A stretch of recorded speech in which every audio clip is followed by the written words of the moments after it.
কক্সবাজারের টেকনাফ দিয়ে বাংলাদেশে অনুপ্রবেশ করা ৩৬ জন রোহিঙ্গাকে হেফাজতে নিয়েছে বর্ডার গার্ড বাংলাদেশ বিজিবি।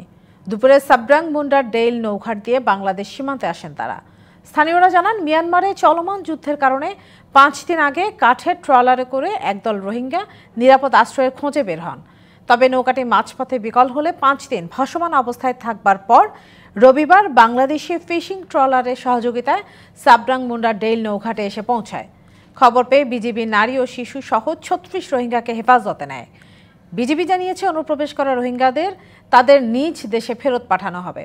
এছাড়া রোহিঙ্গাদের নিয়ে আরও একটি ট্রলার সাগরে ভাসছে বলে জানিয়েছে স্থানীয় জেলেরা।